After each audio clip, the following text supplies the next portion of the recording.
everyone, my name is Ellie, and you can call me Gardener Ellie, and I am the new City Sprouts garden educator here at Fletcher Maynard Academy. And right now I am in your school garden at Fletcher Maynard, and it is a very breezy day, so I apologize if it is sometimes hard to hear me because of all that wind. But I thought that we could start our day by exploring the garden a little bit and trying to see what is living and growing in the garden, but what maybe also isn't growing anymore. So let's go and explore the garden and see what we can find.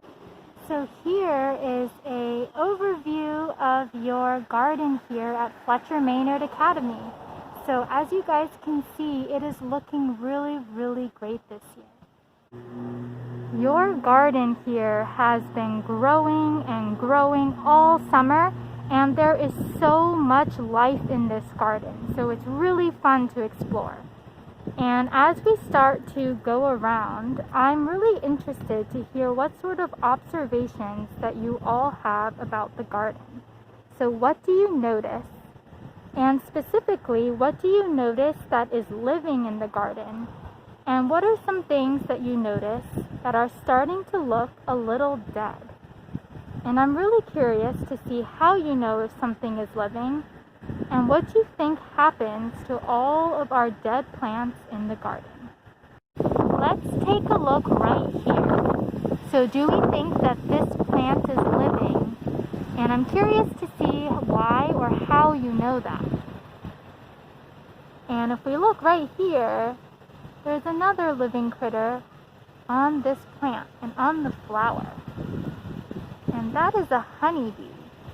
And I wonder what it's doing there. What do you all think?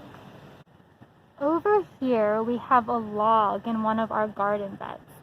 And I wonder if this log is alive or if it's dead. What do you all think? And another question for you is, do you think this log will sit on this bed forever? And if not, where do you think it goes and what would happen to our log over time?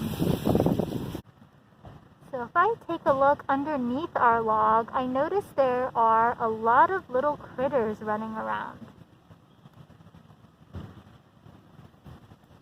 What do you observe about them?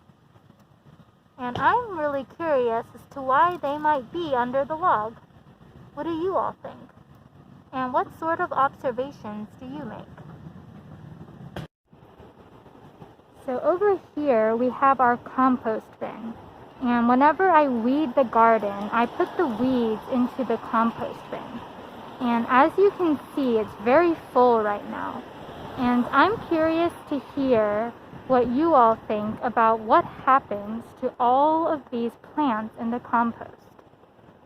Do you think it'll stay this full forever? And if not, what is happening to all of our plants in the compost? And let's go ahead and take a closer look and see if we can observe anything in the compost.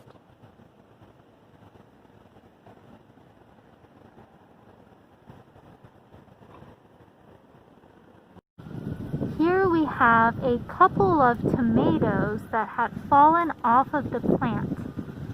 And I'm curious to see what sort of observations you have about our tomatoes. What do you notice? And if we kind of move it around, what do you think will happen to these tomatoes over time? So I'm really curious to see what sort of observations you made and to hear a little bit more about your thoughts on what happens to our dead things over time. And that's a question we're going to dive in together a lot more deeply over the next few weeks. And now, if we want to observe some of those plants even more closely, we can make a drawing in our science notebooks. And let's remember that when we make scientific drawings, we want those drawings to be really large, really detailed. And we can even add notes or thoughts or even questions about things that we observed. So for instance, let's try and draw a plant or something that was alive in the garden. And then let's also draw something that we saw that was dead in the garden. And as we make our closer observations in our drawings, let's think more about those differences and similarities that we see between living and dead things, and what happens to our dead things in the garden. So I'm really excited to talk about this topic more with you all and to see your drawings, and I will see you in our next lesson. Bye everyone!